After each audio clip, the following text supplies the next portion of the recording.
go out there and compete with them. And I have my group of guys, my group of receivers and tight ends that, I truly love and care about.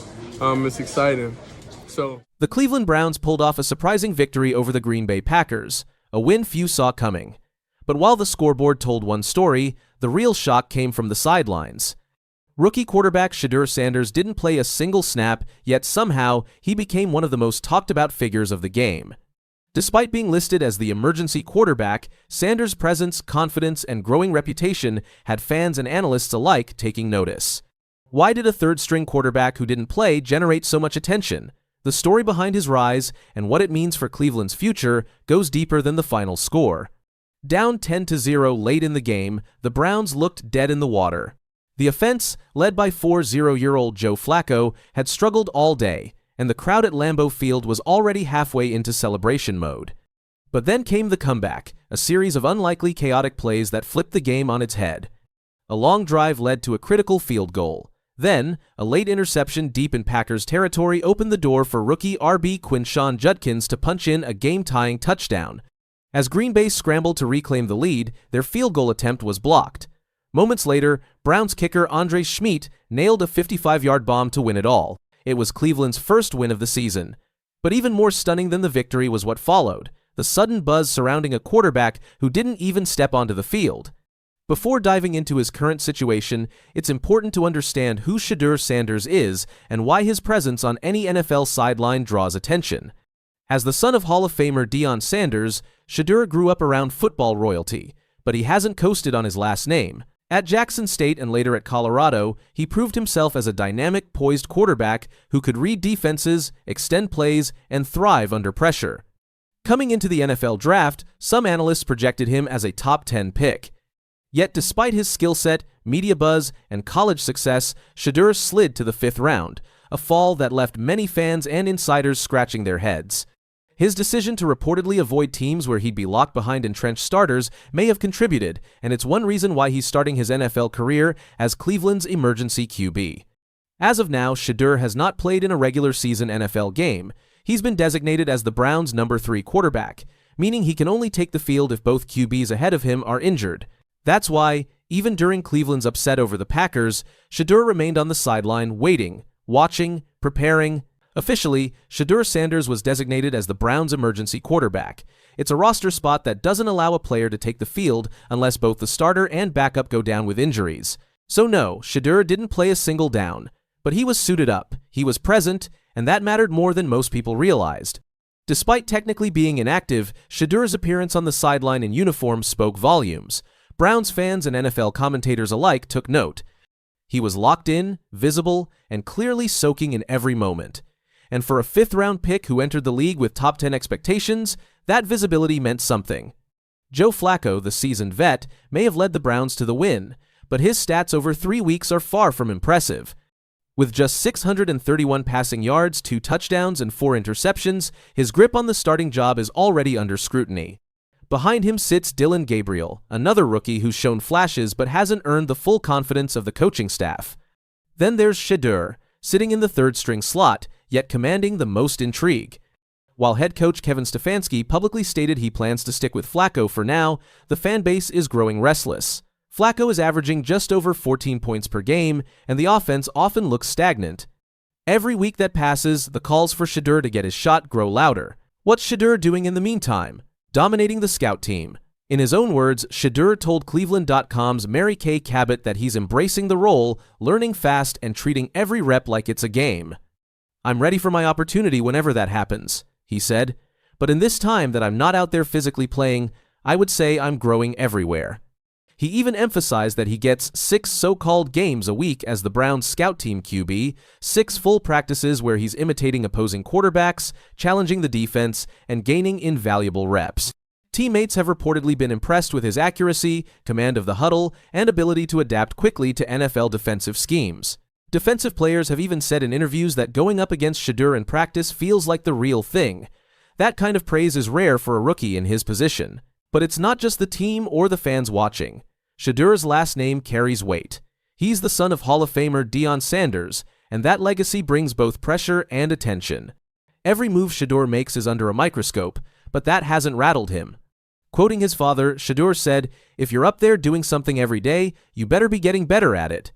That philosophy is guiding his NFL transition. He knows the spotlight is coming, it's just a matter of time. And that's where the humiliation of the Packers comes in. Not because Shedeur beat them on the field, but because his presence, his potential, and the energy he brings already shifted the narrative.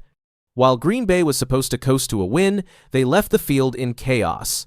Meanwhile, the Browns walked away with a win, and a rookie QB everyone's now watching, even if he hasn't played. The Browns are in a strange place. They're rebuilding but also trying to compete.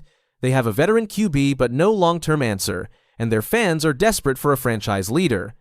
In many ways, the Shedeur Sanders era feels inevitable, and that makes every win, especially one like this against a playoff contending team, more about the future than the present. Insiders point to a key date, October 19th.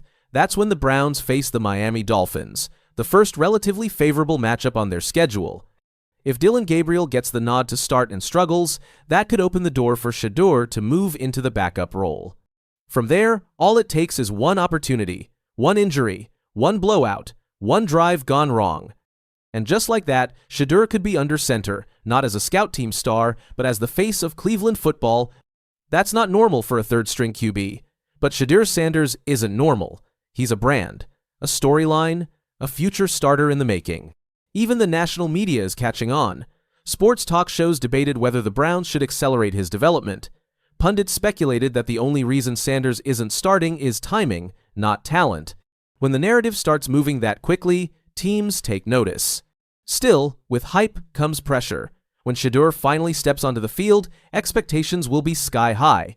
The bar isn't just to be good, it's to be great. To live up to the last name, the media attention, the fans' hopes, and his own vision. That's a heavy load for any rookie, but so far, Shedeur has handled it all with a quiet confidence. He's not demanding the spotlight, he's earning it. The Packers left stunned, the Browns left victorious, and Shedeur Sanders left with even more eyes watching, wondering when he'll finally get his shot.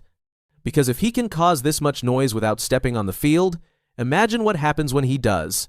Kevin Stefanski feels like his job may be on the line. Just somebody, I don't know how long it's been since they've scored 20 points in a football game. They've lost now 8 in a row. Going back to last year, so they lost their last 6 in a row. And they've now lost 8 in a row.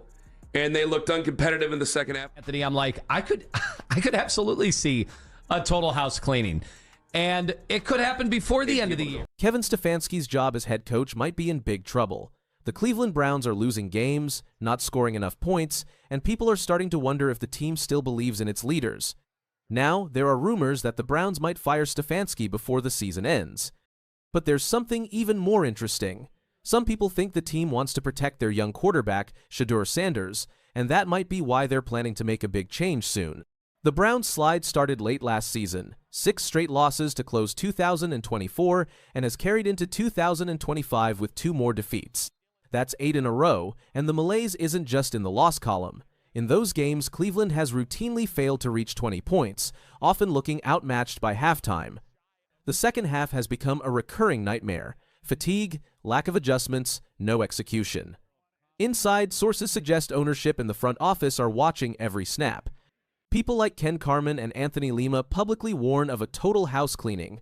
If the offense can't find life soon, Stefanski and GM Andrew Berry may be out before season's end, rather than waiting for next March. One odd pattern has emerged. The defense is actually holding its own. Early season metrics show the run defense has been strong. A recent analysis noted that, in 2 games, the Browns rank among league best in run defense, due to pressure and solid play by their DL and linebackers. But the offense is the wrecking ball. They generate yardage, but points are another story.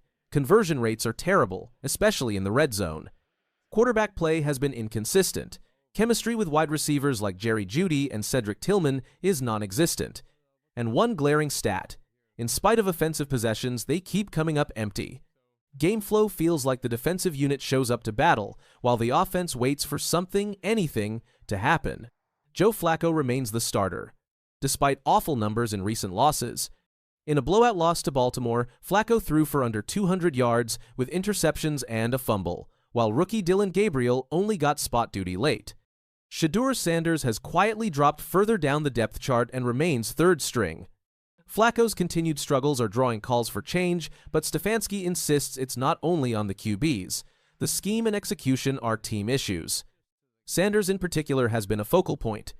Some insiders believe coaching staff and management worry that Sanders is being set up for failure, not intentionally, but because the surrounding pieces, offensive line, play calling, receiver chemistry, aren't doing their part.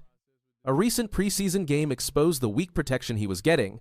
The Browns released 4 of 5 linemen who had been blocking for him in one close contest after he took multiple sacks. System matters.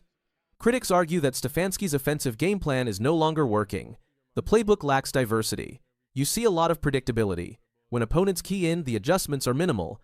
At least 2 analysts have said that even talented players like Shedeur or Gabriel couldn't thrive under the current scheme. It's not just about raw talent, it's how you use it. The GM, Andrew Berry, is also feeling heat. Draft decisions like prioritizing defense over adding offensive line help have begun to look like miscalculations. A recent post-draft evaluation noted that the offense has been outgained by few, but failing to turn yards into points. The lack of protection and the negligence in building around Sanders is being seen more as neglect than oversight. Here's where things get strategic. If the Browns truly see Shedeur Sanders as their quarterback of the future, they may feel they have no choice but to protect him from being dragged down by the current chaos. That protection could take several forms. First, the team might decide to move on from Kevin Stefanski mid-season, or at least take away his control of the offense to give Sanders a better shot at developing properly. Next, they could adjust the offensive playbook to fit Sanders' strengths, incorporating quicker passes, stronger protection schemes, and more receiver-friendly routes to help him build confidence. Improving the offensive line is also a must, as poor blocking has already damaged both Sanders' performance and his confidence in the pocket. Finally, the Browns may choose to manage expectations carefully by limiting his exposure early on. Instead of throwing him into high-pressure situations, they could give him short, meaningful reps that allow his talent to shine without overwhelming him too soon. Not everyone thinks Stefanski deserves to be dumped. In fact, Browns legend Leroy Hoard recently defended him, pointing out that Stefanski has succeeded under worst-case quarterback situations before. The injuries, the turnover, the high expectations, according to Hoard, Stefanski has overcome a lot. Still, fans and media have little patience. Mary Kay Cabot has repeatedly questioned the decision to stage a 4-way QB competition in camp. She believes it fractured development rather than encouraging it. She says the offense hasn't shown any rhythm, and when that's true, the coach is the first person people look at. Ownership is said to have set internal benchmarks. Reports, though unconfirmed, suggest if the Browns don't win a game in their division by midseason, or fail to show improvement in offensive DVOA, efficiency metric, and points per game in their next 3 matches, major changes will be considered. If that means firing Stefanski or reassigning him, the move likely ties to preserving Sanders' future. Also, the flavor around Sanders is shifting. Many believe the front office sees him not just as another draft gamble, but as a potential cornerstone.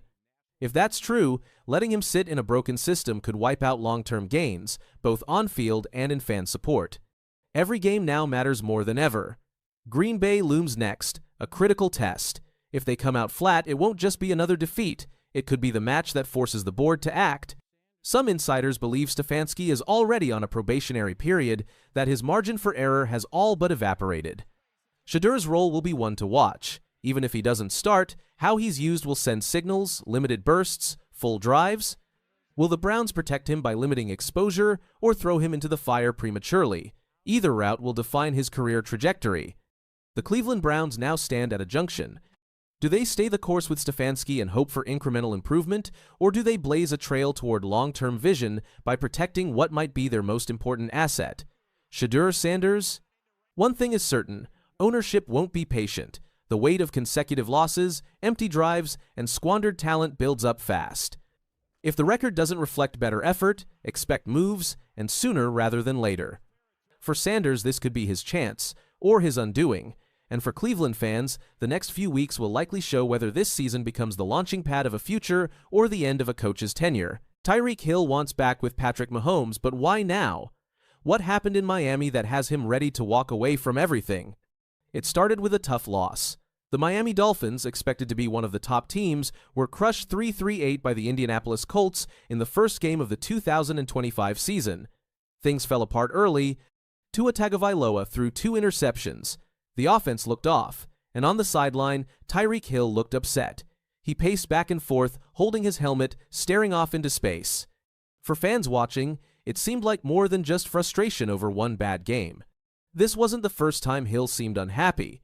After Miami missed the playoffs in 2024, Hill said he might be done with the team. He said he wanted more from his career.